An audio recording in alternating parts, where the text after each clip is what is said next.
তোমারি পরশে, তোমারি পরশে জীবন আমার ধন্য হলো। তুমি যে আমার চির আশার আলো, তুমি যে আমার চির আশার আলো। সুবীর নন্দী। সুবীর নন্দী ছিলেন একজন বাংলাদেশী সঙ্গীত শিল্পী। তিনি মূলত চলচ্চিত্রের গানে কণ্ঠ দিয়ে খ্যাতি অর্জন করেন। চলচ্চিত্রের সঙ্গীতে তার অবদানের জন্য বাংলাদেশ সরকার তাকে 5 বার জাতীয় চলচ্চিত্র পুরস্কার প্রদান করেন। তিনি মহানায়ক 1984, শুভদা 1986, শ্রাবণ মেঘের দিন 1999, মেঘের পরে মেঘ 2004 ও মহুয়া সুন্দরী 2015 চলচ্চিত্রের গানে কণ্ঠ দিয়ে 5 বার এই পুরস্কার লাভ করেন। সঙ্গীতে অবদানের জন্য বাংলাদেশ সরকার 2019 সালে তাকে দেশের দ্বিতীয় সর্বোচ্চ বেসামরিক সম্মাননা 21 পদকে ভূষিত করে। চলচ্চিত্রে নন্দীর গাওয়া উল্লেখযোগ্য গান হলো দিন যায় কথা থাকে, আমার এই দুটি চোখ পাথর তো নয়, পৃথিবীতে প্রেম বলে কিছু নেই, আমি বৃষ্টির কাছ থেকে কাঁদতে শিখেছি, হাজার মনের কাছে প্রশ্ন রেখে তুমি এমনই জাল পেতেছ, বন্ধু হতে চেয়ে তোমার কত যে তোমাকে বেসেছি ভালো, পাহাড়ের কান্না দেখে কেন ভালোবাসা হারিয়ে যায়, একটা ছিল সোনার কন্যা ও আমার উড়াল পঙ্খিরে। তার প্রকাশিত প্রথম গানের অ্যালবাম সুবীর নন্দীর গান 1981। এছাড়া তার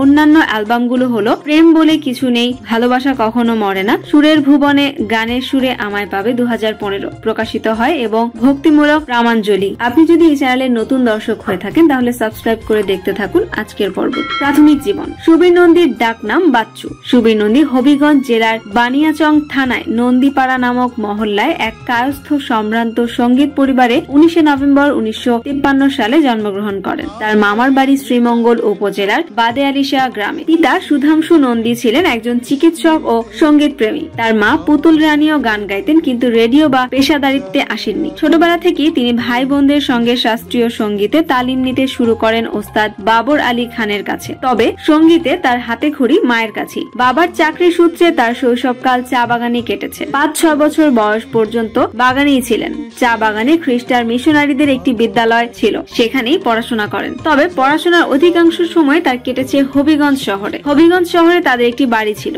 সেখানে ছিলেন। পড়েছেন হবিগঞ্জ গভর্নমেন্ট হাই স্কুলে, তারপর হবিগঞ্জ বৃন্দাবন কলেজে। মুক্তিযুদ্ধের সময় সুবীর নন্দী 2য় বর্ষে পড়তেন। কর্মজীবন। 1963 সালে 3য় শ্রেণী থেকে তিনি গান করতেন। এরপর 1967 সালে তিনি সিলেট বেতারে গান করেন। তার গানের ওস্তাদ ছিলেন গুরু বাবর আলী খান। লোকগানে ছিলেন বিদিত লাল দাস। সুবীর নন্দী গানের জগতে আসেন 1970 সালে ঢাকা রেডিওতে প্রথম রেকর্ডিং এর মধ্য দিয়ে। প্রথম গান যদি কেউ ধূপ জেলে দেয়ের গীত রচনা করেন মোহাম্মদ মুজাক্কের এবং সুরারোপ করেন ওস্তাদ মীর কাসেম। 40 বছরের দীর্ঘ ক্যারিয়ারে গেয়েছেন 2500-এরও বেশি গান। বেতার থেকে টেলিভিশন, তারপর চলচ্চিত্রে গিয়েছেন অসংখ্য জনপ্রিয় গান। চলচ্চিত্রে প্রথম গান করেন 1976 সালে আব্দুস সামাদ পরিচালিত সূর্যগ্রহণ চলচ্চিত্রে। 1978 সালে আজিজুর রহমান পরিচালিত অশিক্ষিত চলচ্চিত্রে রাজ্জাকের ঠোঁটে তার গাওয়া মাস্টার সাহেব আমি নাম দস্তখত শিখতে চাই গানটি জনপ্রিয়তা অর্জন করে। 1981 সালে তার একক অ্যালবাম সুবীর নন্দীর গান ডিস্কো রেকর্ডিং এর ব্যানারে বাজারে আসে। তিনি গানের পাশাপাশি দীর্ঘদিন ব্যাংকে চাকরি করেছেন।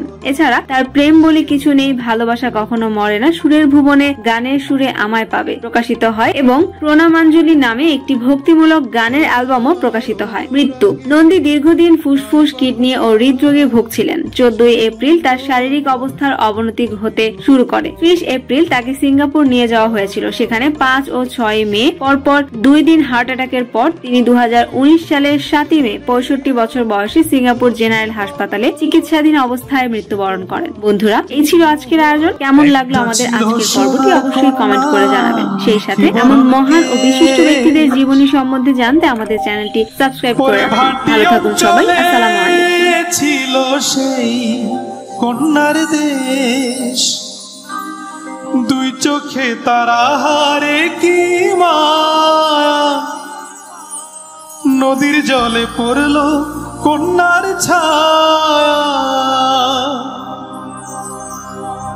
তাহার কথা বলি, তাহার কথা বলতে বলতে নাও দৌড়ায়া চলি, তাহার কথা বলি, তাহার কথা বলতে বলতে নাও দৌড়ায়া চলি।